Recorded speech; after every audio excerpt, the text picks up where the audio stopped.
a nossa família. Eu queria que os irmãos abrissem suas Bíblias em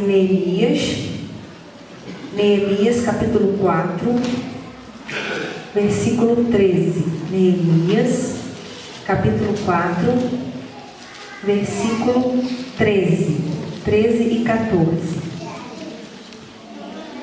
Por que a gente vai falar sobre proteger a nossa família? Irmãos, se a gente for olhar a mídia, o próprio governo, o mundo ao nosso redor, nós estamos como que cercados. Eu olho às vezes os textos do Antigo Testamento e fala que Israel estava sitiada, estava cercada pelos inimigos.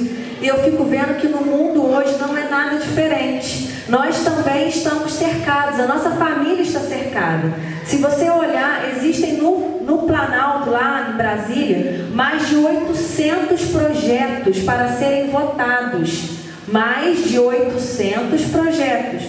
Todos contra a família e contra a igreja. Irmãos, isso é muito sério. Então nós, como cristãos, nós como servos do Senhor, nós precisamos nos posicionar como protetores da nossa família. Amém? Amém. Vamos ler então Neemias capítulo 4, versículo 13, diz assim: Por isso, Neemias falando, posicionei alguns do povo atrás dos pontos mais baixos do muro, nos lugares abertos, divididos por famílias, armados de espadas, lanças e arcos.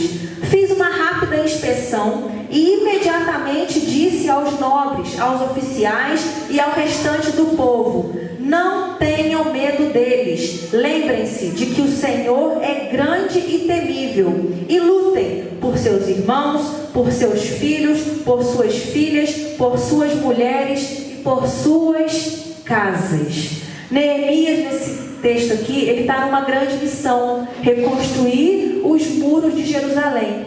E Neemias começa a sofrer ataques do inimigo. E Neemias então tem uma estratégia dada por Deus para combater os inimigos. Qual a estratégia que Deus dá a Neemias? Várias coisas, mas a primeira coisa que Neemias toma posição é de agrupar o povo em família e pedir que cada um deles lute pelas suas famílias. Porque uma família forte é uma igreja forte. Uma família forte é uma comunidade forte. Uma família forte, as coisas conseguem ser realizadas de maneira mais eficaz.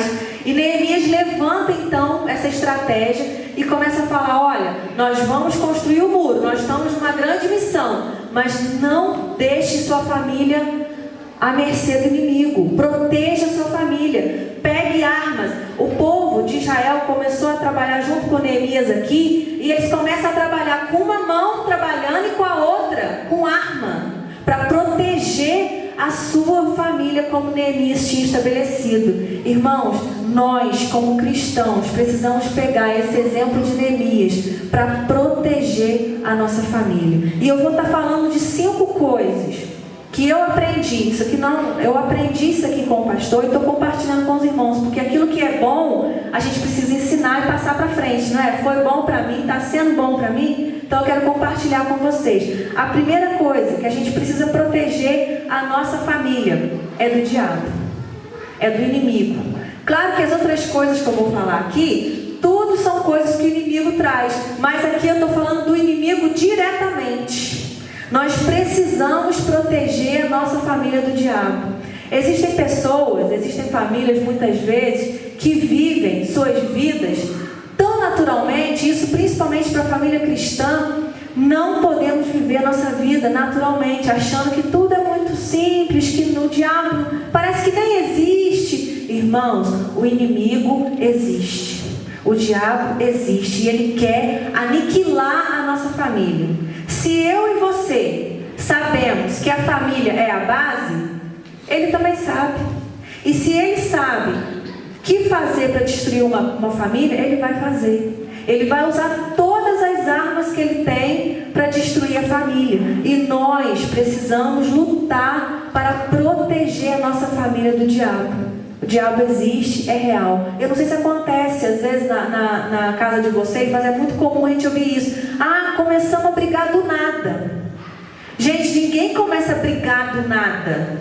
Alguém tem culpa disso. Muitas vezes o inimigo levanta. Às vezes a pessoa não levantou muito de bom humor. O inimigo se aproveita daquilo e levanta uma questão e começa um a jogar coisa na cara do outro. E começa aquela briga do nada que ninguém sabe de onde veio. Irmãos, atento.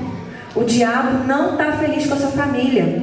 O diabo não está feliz com as suas conquistas. O diabo não fica feliz. Precisa haver uma proteção. E como que a gente protege a nossa família do diabo? Na tentação do deserto, Jesus deixa muito claro como que a gente se livra do diabo. Pela palavra de Deus.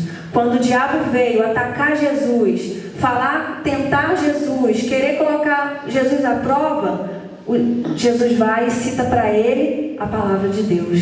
Jesus cita textos bíblicos para o diabo. E Jesus estava lá fazendo mais o quê? Orando e jejuando. Existem demônios, segundo a palavra de Deus, que só saem com jejum e oração. Você já orou pela sua família? Para orar pela sua família? Você tem orado em casa pela sua família, aqui na igreja, nos cultos de quarta-feira? Ou às vezes a gente ora por tanta gente, por tanta coisa, por tantas pessoas, por tantas circunstâncias. Você ora pela sua família, para que Deus guarde a sua família, proteja a sua família. Lá em casa a Samara, ela tem um costume. Ela não dorme, não vai deitar de jeito nenhum se eu ou o pai dela não for lá orar com ela. E eu dou graças a Deus pela Samara ser assim. Porque às vezes o corre-corre da gente, se ela não fosse habituada a fazer isso, ela poderia dormir todos os dias sem orar. Mas ela acostumou. Ela pode dar 10 horas, pode dar meia-noite, pode dar 1 hora da manhã. Mãe, eu tenho que dormir, eu estou cansada. Ela já vem avisar. Pode ser a hora que for. Ela não vai deitar se a gente não for lá orar com ela. E quando ela era menorzinha, que tinha aquela necessidade de contar a historinha, era uma história bíblica e uma oração todos os dias. A história agora ela já abriu mão, já conhece aquela historinha tudo, tem dia que ela pede para ler um versículo. Mas a oração, ela não abre mão. E isso precisa ser implantado no coração das crianças. A Samara é tão bacana, tem vezes que eu chego lá, ela está ansiosa com alguma coisa, ela fala assim: mãe, eu já orei 3 vezes por aqui. Às vezes vai começar a aula no outro dia, vai mudar de professor. Por quê? Foi desenvolvido nela o ato de orar, de entregar as coisas difíceis na mão de Deus. E a gente precisa batalhar contra o diabo orando dentro de casa, lendo a Bíblia dentro de casa, jejuando. Muitas vezes, a gente às vezes não tem muito hábito de jejuar, mas às vezes a situação está difícil. Faça um jejum por aquilo. O jejum nada mais é do que você concentrar naquilo ali, focalizar, abrir mão de coisas, às vezes de comida, de assistir uma televisão, para você concentrar numa coisa que você precisa dentro da sua casa. E nada melhor do que fazer isso pela nossa família, que é tão essencial na nossa vida. Outra coisa, o diabo veio para quê, gente? Matar, roubar e destruir. Não se esqueça disso. Você tem um inimigo que o tempo todo quer matar você, quer matar a sua família, quer destruir você, quer roubar os seus projetos, roubar os seus sonhos, roubar a sua alegria, roubar a sua paz. Não permita que o diabo entre na sua casa e faça isso. Outra coisa que a gente precisa proteger a nossa família é do excesso de entretenimento. Vocês concordam que é muito celular? É muita televisão? Muita coisa? Muita. Gente, como que isso é difícil? A gente só sabe o tanto de televisão que a gente vê, o tanto de celular que a gente fica na mão, quando eu estava percebendo, quando a gente começa a parar para analisar. Irmãos, é muita coisa, é muito joguinho, é muita coisa que vem, é muito Facebook, é muito WhatsApp, é muita tecnologia, é muito entretenimento. E a gente precisa, muitas vezes, abrir mão disso, proteger a nossa família disso. Sabe por quê que a gente precisa proteger a nossa família disso? Há casais que existe senha no computador, que um não tem a senha do outro. Gente, que intimidade é essa entre o casal que um não tem a senha do outro, o celular do outro tem um negócio lá que ninguém sabe como é que mexe com aquilo ali. O marido e a mulher não sabem como é que abre o celular do outro. Não pode, gente, é uma só carne. Filho que tem senha. Minha privacidade. Privacidade? O que é isso? Filho é seu, está dentro da sua casa. Não pode. A gente tem que saber o que nossos filhos acessam. A gente precisa saber quem são os amigos dos nossos filhos. A gente precisa saber o que eles estão fazendo sozinhos com o computador. Nós não podemos deixar de proteger a nossa família do excesso de entretenimento, porque muitas vezes está todo mundo dentro da mesma casa, mas cada um num canto, cada um com um negócio na mão. Está um com um tablet, o outro na televisão, o outro no joguinho, e a gente perde muito tempo que podia estar ensinando, que podia estar conversando, que podia estar aprendendo. Aí a pessoa fala, não tem tempo de ler a Bíblia, não tem tempo de orar. Calcula, passa um dia, você tenta somar quanto tempo você está em frente a uma TV, quanto tempo você está em frente ao celular. Dava tempo de fazer uma oração, não dava? Será que a oração é tão longa assim? Não é. Mas às vezes o entretenimento distrai a gente. É coisa que o inimigo coloca muitas vezes. Não estou falando que a tecnologia é do diabo não, tá, gente? É bênção se a gente souber usar. Mas muitas vezes o inimigo usa isso como distração para que a gente não tenha tempo para a nossa família, para que a gente não tenha tempo um para o outro casal. Então, precisamos estar atentos com isso. Eu fiz uma pesquisa hoje. 1/3 dos divórcios na Europa, nos Estados Unidos, 1/3, o que é isso? 1 a cada 3 divórcios já são considerados por causa da internet, do Facebook, do WhatsApp, das redes sociais. Gente, isso é muito sério. 1/3, 1 a cada 3 divórcios são por causa do excesso de entretenimento. Então nós precisamos proteger a nossa família do excesso de entretenimento. Precisamos valorizar aquela coisa da refeição juntos. Lá em casa, por causa chegada do bebê, era uma coisa que eu já tinha conquistado e acabei abrindo mão por uns dias, porque nem tem muito tempo de comer direito, da hora está comendo, nem está chorando, não está segurando, não está comendo. E essa semana agora já está ficando mais tranquilo, né? Eu comecei a falar, Samara, uma coisa que a gente tinha conquistado aqui em casa e a gente está deixando perder é comer pelo menos uma refeição por dia juntos. E a gente está resgatando isso lá em casa de novo. Samara, está na hora da comida. Não, hoje vamos comer junto. Para devagar a gente restaurar, porque na hora da comida a gente ensina o filho a como até se portar na mesa, como comer, o que comer. Tem hora que a criança bota só coisa que não pode no prato. Às vezes quer comer demais, comer de menos. Às vezes é uma hora que você pergunta como que foi a escola, como que foi o dia. Então a gente pelo menos tem que lutar, irmãos. Eu aconselho os irmãos que estão aqui. Às vezes o almoço, cada um está no trabalho, não tem tempo. Um jantar pelo menos, um lanche à noite. Tenta fazer pelo menos uma refeição em família. Tirar o tempo para conversar. Comer, todo mundo tem que comer, não tem? Então o que custa comer todo mundo na mesma hora, no mesmo lugar, pelo menos uma vez no dia, para ter um momento de comunhão? Já é tanta coisa que atrapalha a gente, na verdade, é tanta coisa que corre para lá, corre para cá. Então vamos fazer esse combinado? Vamos tentar essa semana aí fazer essa experiência de pelo menos uma refeição. A gente sentar junto, se puder mais, glória a Deus, né? Mas se não puder, pelo menos uma refeição, tá aí sentando junto, para que a gente possa preservar a nossa família do excesso de entretenimento. Às vezes cada um senta com o prato na frente da televisão, ninguém nem sabe o que está comendo, não presta nem atenção em nada, faz até mal, né? Segundo a ciência aí. Então, a gente precisa preservar a nossa família disso. Gente, tem hora que fala, é muita coisa, né? É muita coisa. Família dá trabalho. Não pensa que a gente vai vivendo, sem ter um trabalho. Ter família exige dedicação, exige uma entrega muitas vezes. Se a pessoa for muito egoísta, quer tudo do seu jeito, muitas vezes não vai funcionar. Para ser família, precisa gastar tempo. Filho, dá trabalho. Eu estou com o bebezinho lá, eu estou falando isso na pele e na íntegra agora. Estou vendo a Patrícia ali. Bebê dá trabalho, criança dá muito trabalho, criar filho dá muito trabalho.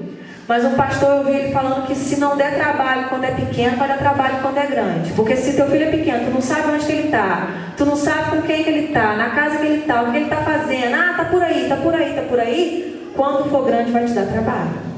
Então, bebê, Fernando, estou vendo a Fernanda aí, a mais nova mamãe, né, Fernanda? Bebê dá muito trabalho, filho dá muito trabalho, mas faz parte do processo de família. De a mãe muitas vezes abrir mão daquilo que ela queria fazer para estar cuidando do filho. O pai muitas vezes uma fazer que ele tem que fazer, está abrindo mão para estar cuidando, para estar olhando, para estar se dedicando. E isso faz parte, irmãos, da proteção da nossa família. Porque a família é um bem que a gente vai levar para toda a vida. Você hoje, às vezes, você está aqui, já tem os filhos casados, já tem os filhos grandes, ou é solteiro ainda. Você não imagina, às vezes, o que tem pela frente. Mas a família é aquilo que vai te dar a base de você ter uma vida feliz. Eu estive vendo uma pesquisa que, por mais que as pessoas não acreditem, as pessoas não, a mídia, vamos botar assim, a mídia não acredita no casamento, fala mal do casamento o tempo todo, mas teve uma pesquisa na Europa que constatou que as pessoas mais felizes ainda são as pessoas casadas. Por mais que eles lutem para que isso não aconteça, para que os casais não... que família não é bom, que casal não é bom, que família não serve para brigar. Tem uma frase que o Miguel Falabella fala que o submarino, família é igual ao submarino. Mesmo que esteja na superfície, mas nasceu para afundar.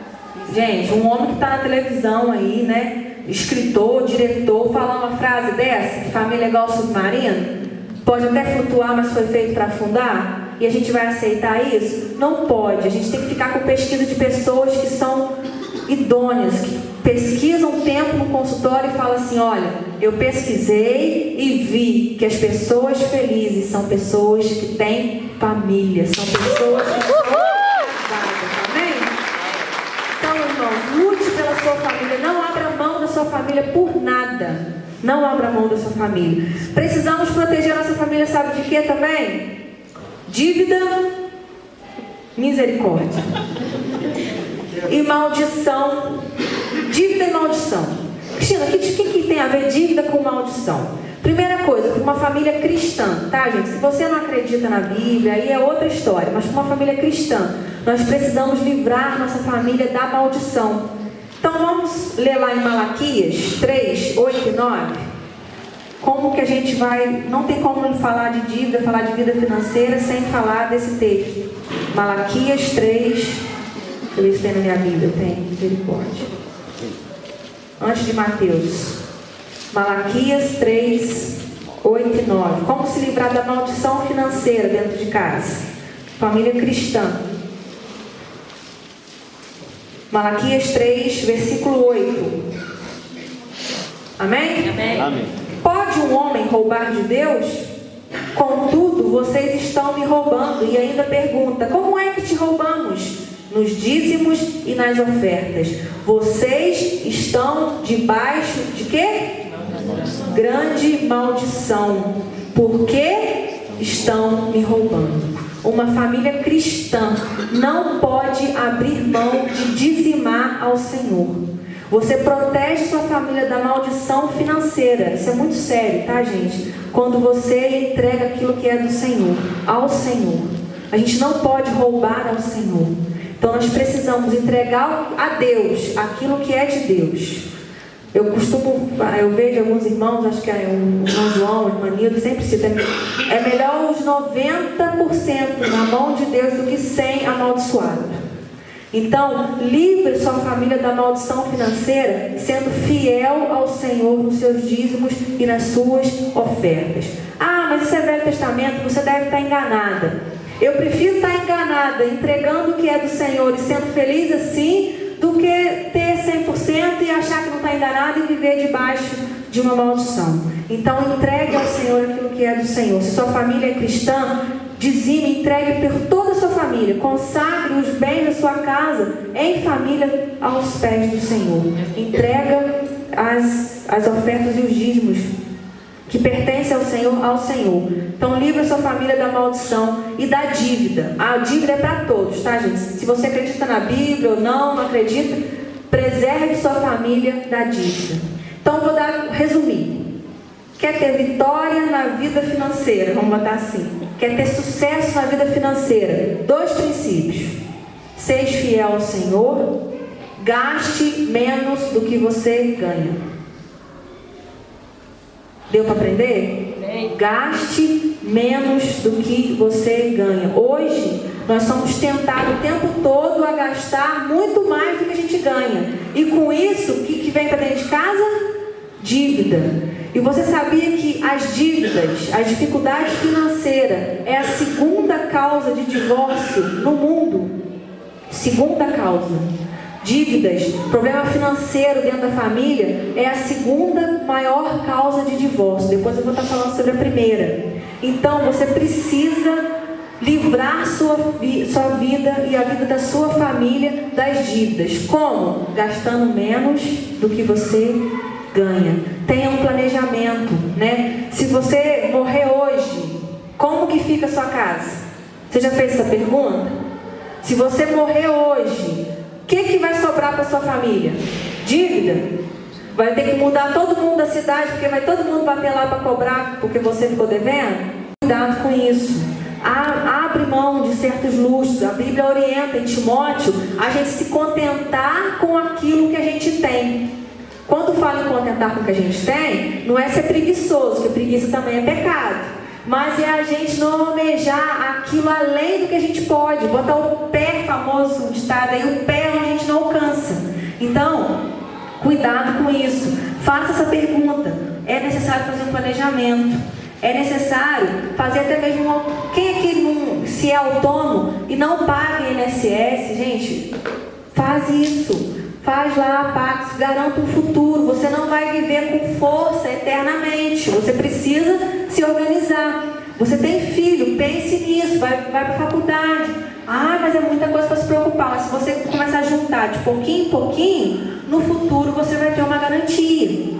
Lá em casa, a gente é um autônomo, eu tenho meu INSS, o pastor tem o INSS dele. A igreja, se você... Não, aí não tem nada a ver a igreja, a gente parou de pastorear, não tem nada a ver, a igreja não tem compromisso nenhum, com pastor nenhum.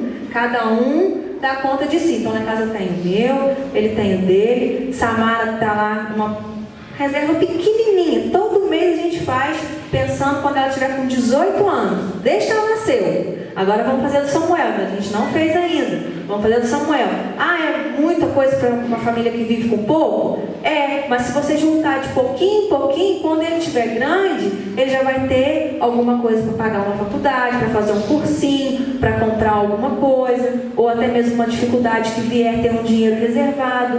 Então, irmãos, aprenda a gastar menos. Como que você vai conseguir juntar? Se você gasta menos. Se você consegue fazer uma economia, nem que seja pequenininha, mas tem que ter. Tá, irmãos? Então, segredo aí, proteja sua família da dívida e da maldição. Então, coloque suas finanças em dia, tá, irmãos? Pensa nisso quando for comprar alguma coisa que você não pode. Outra coisa, proteja sua família da vergonha. O que é vergonha? Vergonha é o pecado. Proteja sua família do pecado. A gente precisa, como cristão, viver uma vida de santidade.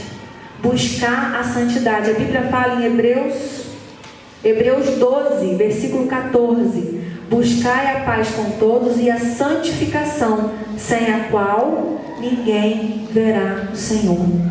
A gente precisa buscar a santificação para que a gente possa proteger a nossa família de uma vergonha. De ser envergonhado como na rua, como mau testemunho. Então a gente precisa buscar isso na nossa casa. Uma coisa muito séria, que às vezes não é falado, mas ainda é a maior causa de divórcio no mundo, é o adultério. O adultério é a maior causa de divórcio do mundo. Então, irmãos, a gente como pais, como mães, que tem aquele exemplo em casa de que educa, que ama, que corrige, tem que ter cuidado para não se tornar uma vergonha. Se você não vigia nessa parte, você às vezes errar nesse ponto, você pode se tornar uma vergonha para sua casa, para os seus filhos. Às vezes seus filhos não vão confiar mais em você, sua esposa, seu esposo vão parar de confiar em você. Então cuidado com o adultério. Tem pessoa que vive a vida muito de qualquer maneira, às vezes não se policia o lugar que vai, não se policia as conversas, no trabalho. tem que tomar cuidado, porque o diabo pode querer colocar na sua vida uma pessoa para atrapalhar, para acabar com o seu casamento. Não que você está apaixonado por aquela pessoa. Não, gente, é só para acabar com o casamento. Mais nada. A pessoa que entra na vida do casal, o único objetivo dela é acabar com a família. É enviado do diabo para destruir a família. Então proteja a sua família do adultério, preserve a sua casa. Se você às vezes já passou por isso, já viveu essa experiência amarga, sabe do que eu estou falando aqui, mas também sempre há tempo de se regenerar, de pedir perdão, de se arrepender diante de Deus e voltar para sua família, levantar a cabeça e continuar a vida. Mas se você nunca passou por isso, proteja a sua família de viver isso. Eu tenho certeza, eu já vivi uma experiência na minha família, né? Não no meu casamento, mas na minha família, de familiares, e eu sei o quanto que é duro você ver uma pessoa sofrendo a traição. Você vê a pessoa perder a confiança na outra, você vê a pessoa falar como que vai ser da agora para frente. Então cuidado com o adultério. O adultério não é brincadeira. Não é brincadeira. A pessoa pode entrar na sua vida para destruir o seu casamento, para destruir a sua casa. Outra coisa que a gente precisa tomar cuidado é com vícios. Às vezes a pessoa não toma cuidado com os vícios e vira a vergonha da família. Vira a vergonha dos filhos, a vergonha da esposa, do esposo. Às vezes vira a vergonha de si mesmo, porque às vezes a pessoa faz coisa que depois não queria ter feito. Então os vícios também, toma cuidado para você não envergonhar a sua casa, a sua família por causa de vícios. Outra coisa, eu estava lendo o pastor Abe Uber, aqui, Igreja da Paz, Igreja da Paz. Ele falava que quando ele era menino, ele achava que o pai dele era um anjo. Imagina, a criança achar que o pai é um anjo. O pai tem que ser uma pessoa assim, extraordinária. Imagina se ele sofre algum trauma, de ver o pai dele traindo, de ver o pai dele se embebedando. Imagina como que ia ficar isso na vida dele. Então, seja para o seu filho, para a sua filha, aquele exemplo de anjo, de herói, aquele que pode tudo, que consegue tudo, né? Não deixe você cair no descrédito da sua família por um adultério. E por último, gente, para a gente encerrar, proteja a sua família do inferno. Isso aqui é muito sério. Em Deuteronômio 6, fala que aquilo que a gente tem aprendido, aquilo que a gente tem ouvido, a gente precisa ensinar para os nossos filhos no deitar, no levantar, no caminhar. Então a gente precisa estar o tempo todo ensinando. Para que a gente precisa ensinar a nossa família? Para livrar eles do inferno. A gente precisa livrar os nossos filhos do inferno. Muitas vezes não é fácil, porque a nossa casa muitas vezes é o campo missionário mais difícil. Mais difícil a gente falar, porque às vezes a gente levanta de mau humor, né? Briga, às vezes tem as nossas dificuldades, e às vezes a gente quer pregar, às vezes a pessoa te acusa, mas você... Mas não desanime, não deixe ninguém intimidar você de você pregar a palavra de Deus na sua casa. Porque a gente precisa proteger a nossa família de ir para o inferno. E existe uma bênção. Em Êxodo 20 tem a maldição até a 4ª geração para aqueles que adoram outros deuses, mas também tem a bênção até 1000 geração daqueles que temem a Deus. Então, irmão, você abençoe a sua casa, preservando ela do inferno, pregando o evangelho na sua casa, para que você possa ter aí 1000 gerações abençoadas. Amém? Amém. Outra coisa é que muitas vezes a gente está sozinho na nossa casa. Isso acontece muito aqui em Licínio. Muitas vezes a gente está na nossa casa e a gente é o único às vezes convertido lá dentro. Mas eu quero te encorajar e falar para você que se você é o único na sua casa, mas que você tem Deus, você é a maioria. Amém. Amém? Se você está com Deus, você é a maioria. Então não desista, não desanime de pregar o evangelho na sua casa, porque o Espírito Santo é que faz a obra. Você é o instrumento de Deus para pregar para as pessoas, mas é o Espírito Santo que convence. Então não desista de falar de Deus para a sua família, porque com Deus nós somos a maioria. Se Deus é por nós, Quem será contra nós? vamos de novo? Se Deus é por nós, quem será contra nós? E eu vou encerrar com o texto que o pastor leu para abrir o culto. Chegou aqui que ele me perguntou, a gente não tinha combinado nada, chegou aqui e ele me perguntou: Você vai usar o texto de Josué? Eu queria usar ele para abrir o culto. Eu disse, eu vou usar para encerrar, não tem problema não. Então, Josué, ele foi aquele que se levantou na sua casa para preservar a família dele do inferno. E ele falou assim, eu me decido hoje. Eu e a minha casa serviremos ao Senhor.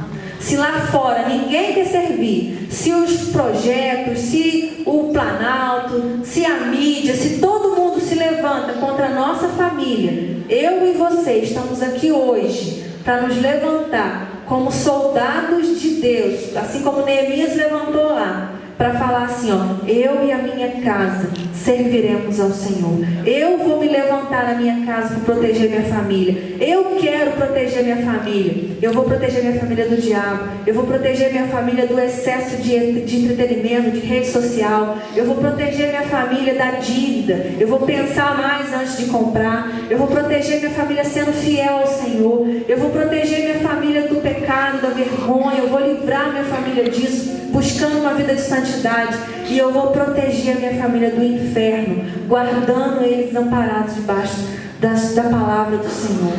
Irmãos, nós precisamos nos posicionar como família. Eu olho aqui, eu vejo muitas mulheres, muitos homens que eles são sozinhos na sua casa. Mas eu quero encorajar você a não desistir. Eu quero encorajar você a tomar posse dos seus filhos e dizer que seus filhos são do Senhor, a tomar posse da sua casa. Eu queria que você nessa hora começasse a imaginar a sua casa lá, pensasse cada cômodo da sua casa, começasse a pensar cada pessoa que está vivendo na sua casa, cada pessoa que você vive lá, às vezes é filho, é esposa, e você começasse a refletir o que você pode fazer para proteger a sua família. Talvez eu falei aqui do diabo, mas você já é uma pessoa que ora na sua casa. Eu sei que tem pessoas aqui de oração. Você já é uma pessoa que busca Deus pela sua casa. Às vezes eu estou falando aqui, mas você vigia a sua casa para não ter entretenimento. Você vigia a sua casa, mas às vezes tem outras coisas. Às vezes você se endivida demais. Às vezes você é uma pessoa que não se preocupa com o seu testemunho. Então você precisa analisar. Você vai pensar na sua casa, pensar na sua família, e você vai pedir para Deus te mostrar onde precisa ser transformada. Senhor, se eu sou uma pessoa que estou fazendo dívida demais, me ajuda a me controlar. Senhor, se eu sou uma pessoa que não estou percebendo as armadilhas do diabo na minha casa, que eu seja mais sensível. Peça sensibilidade ao Senhor, para que quando você entrar na sua casa e ver que as coisas não estão boas, você conseguir repreender o inimigo, você conseguir falar, Senhor, a minha casa será casa de oração.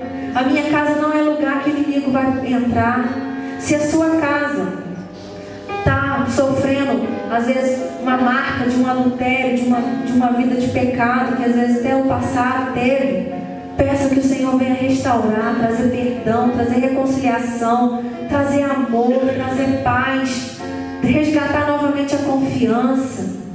Se a sua casa é uma casa que tem muitas pessoas que você está vendo que está indo para o inferno, é o momento de você se posicionar e clamar pela sua casa e entregar a sua casa nas mãos do Senhor. Peça isso essa noite, Senhor, eu quero me posicionar como servo do Senhor, como filho do Senhor, como soldado do Senhor. Irmãos, as igrejas estão precisando de soldados que batalhem primeiro pelas suas famílias. Amém, irmãos? Queria convidar o pastor para estar fazendo uma oração em cima desse momento. Como Cristina disse, de proteger a nossa família do demônio, muitas vezes eu peguei a Cristina orando com Samuel. Então eu começo a chorar, chorando. Não, Senhor. Porque aí, né, amor, coisa pequena o diabo trabalha. E você tem que orar. Qualquer coisa, quando criança você chorar demais, você fala, Senhor, repreendo, eu posso usar isso aqui nesse lugar. E a Cris diz que se você quer se posicionar, nós abrimos um culto com um texto de posicionamento. Se você quer se posicionar, você... Eu não cuido da minha família porque eu sou pastor, eu cuido porque eu sou cristão, eu sou de Deus. E essa semana mesmo sentou um homem de família da nossa igreja, falou, pastor, eu não tenho fora da igreja eu viajei, passei por outras cidades, mas eu sei o compromisso cristão, eu sempre recebi isso na minha casa. Eu falei, louvado a Deus por isso, meu filho. Então nós estamos aqui nessa noite, irmãos, para se posicionar diante do inferno e dizer que a nossa casa, quem manda lá é a gente, a partir de Jesus. Amém. É a gente. Nós temos que se posicionar. Nós temos que ensinar os nossos filhos que tem que casar com quem é de Deus. E o inferno pode criticar. Gente, o dilúvio veio por quê? Lê lá, Gênesis 6, versículo 2. Os filhos de Deus casou com as filhas dos homens. E o pastor fala, você acha que é brincadeira? Então deixa o dilúvio vir sobre a tua vida, meu filho. Protege a sua casa. Cristina deu aqui ferramenta que você deveria estar anotando. Bota na porta da sua casa, do seu quarto, do seu banheiro. Eu faço dentro da Samara. Regrinha. Não escovou o dente, fica sem televisão, não arrumou a sua cama, fica sem celular. Tá lá a regrinha. E botar as regras de Deus. Se eu não fizer isso, vem isso. Se eu não fizer isso, vem isso. Porque posicionamento não adianta ser do pastor, não adianta ser da irmã Cristina, se não for de você que está sentado aí. O meu posicionamento dentro da minha casa. Esse dia minha filha falou, pastor, pai, isso aqui é meu. Teu não, é meu. Isso aqui é meu. Eu tenho que posicionar. O pai tem que saber o lugar dele na casa da família, dentro da família, a mulher saber. E essas regras que a Cristina deu é essencial para a nossa vida. Então eu quero convidar você, e vou encerrar com isso. Você que está aqui, não vou te chamar aqui na frente, não vou pedir para você botar a mão no seu coração, mas eu vou pedir para você, desde você, fazer, eu vou me posicionar lá em casa. Eu vou orar para os meus filhos. Gente, eu já falei isso, inclusive, cansado de ouvir, enquanto Deus me deixar aqui como pastor. A minha mãe, eu tinha um bar na esquina da igreja, da minha família, que eu chamava de lanchonete. A minha mãe, todo dia, chegava às 3 horas da manhã, era jovem, era sempre empresária, desde meus 11 anos de idade. A minha mãe chegava e orava por mim. Eu fazia, estava dormindo. A dona Renilda ia lá e falava assim: Papai do céu, abençoe meu filho, dê um emprego que ele possa chegar em casa bom, que ele possa servir o Senhor. Sempre minha mãe fazia isso. E ela fez isso há muito tempo. Então o posicionamento da minha mãe dentro da minha casa fez quem eu sou. Os exemplos bons e ruins que eu aprendi na minha casa fez quem eu sou. Os ruins é não fazer, os bons é exercer aquilo com qualidade. Mas Neemias disse o seguinte: vi um lugar que é mais baixo do muro e põe a família lá para proteger. Se o lugar mais baixo é entretenimento demais, põe a família para tirar isso. Se o problema é que a família gaste mais, põe lá. Se o problema é que a família não ore, que a família é uma casa fria, uma casa que não sente nada, só sente coisa ruim lá dentro, comece a orar, porque talvez esse é o lugar que o muro está mais baixo, e o muro mais baixo é onde o inimigo pode entrar. Eu não sei qual é o lugar do muro da sua casa mais baixo, mas eu sei que Neemias deixou muito claro que havia lugares baixos no muro do povo de Deus. Eu sei onde é o meu muro baixo. A Cristina sabe onde é o muro baixo dela. Nós sabemos como família onde é o muro baixo da nossa casa. E o que a gente faz? A família inteira foge daquilo? De jeito nenhum. A família inteira se posiciona no lugar mais baixo para trabalhar contra a invasão do inimigo para aquele lugar. Então vamos orar. Abaixe sua cabeça. Eu tenho certeza que se eu fizesse, fosse chamar você aqui na frente, você que vinha a igreja inteira, porque a palavra foi reta e direta.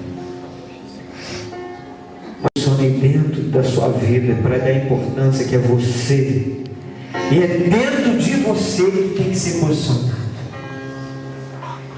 É dentro de você. Sair daqui com uma afirmação que você não é minoria. Eu aprendi isso hoje. Você é maioria, porque maior é o que está em nós do que aquilo que está onde? No mundo. Então, meu filho, o Espírito Santo habita em você e traz a nossa vida aqui para dizer: se posicione. Se posicione para educar a sua esposa, seu esposo. Se posicione como cabeça da casa, o cara que é marido. Se posicione diante do teu filho, você é sacerdote, para levar teu filho a Deus. e sair daqui com essa certeza que você vai se posicionar. Glória a Deus. Você pode dar glória a Deus aí? Glória a Deus. Vamos orar então, Senhor. Paizinho amado, Paizinho querido, obrigado, Senhor, por tudo aquilo que a Tua palavra nos orienta, meu Pai. E sabemos que o mundo sabe, Senhor. Sabemos que o inferno sabe que a família é o melhor lugar do ser humano viver. E nós sabemos que ele usa ferramentas para tentar derrubar, Senhor. Mas sabemos que a Tua igreja, ou aquelas pessoas que estão em Cristo Jesus, são mais do que vencedoras. E nessa noite, nós como família, como Teu povo, Senhor, somos desafiados através da Tua palavra, Senhor, não através de revelação fajuta, humana, barata, Senhor, mas através, Senhor, da Tua palavra, a nos posicionar, Senhor, contra o inimigo, contra os muros baixos da nossa casa, meu Pai, contra, Senhor, tudo aquilo que faz mal dentro da nossa casa, se posicionar, Senhor, naqueles momentos, Senhor, difíceis, meu Pai, e determinar no nome de Jesus que eu e a minha família serviremos o Senhor. E Senhor, dê um Espírito, meu Pai, ou faça, Senhor, que o Espírito Santo, no nome de Jesus, dê ousadia, esse irmão que entrou aqui nessa noite, ele possa sair daqui, Senhor, já pisando alto, se posicionando dentro da casa dele, e dizendo dentro da sua alma que quem comanda a casa dele é o Espírito Santo a partir deles. Esposa, filhos e pessoas ali agregadas na família. Porque nós acreditamos que a Tua palavra ela é santa, perfeita e também agradável, porque a Tua vontade é a Tua palavra. E é no nome maravilhoso de Jesus, que escolheu nascer em família, escolheu crescer em família, escolheu se submeter a ser ensinado dentro da família, e como a Bíblia diz, foi crescendo diante do Senhor e diante da comunidade, a sua família. Nós acreditamos que a família é o melhor lugar onde o Senhor se manifesta, onde o Senhor nos faz verdadeiramente ser felizes. Por isso que nós oramos no nome, que é o nome de Jesus Cristo. Amém. Irmãos, obrigado. Que você possa levar essa palavra para dentro da sua vida. Saia daqui sabendo de uma coisa, que Deus escolheu você. Fala assim, eu. Não escolheu você não, Soreli?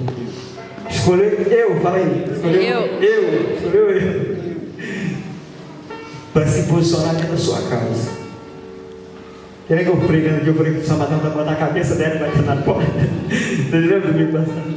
Eu me posicionando. Claro que jamais ia fazer isso. Eu estava na questão. Você contou isso aí, meu filho. É meu público, é o vida aberta.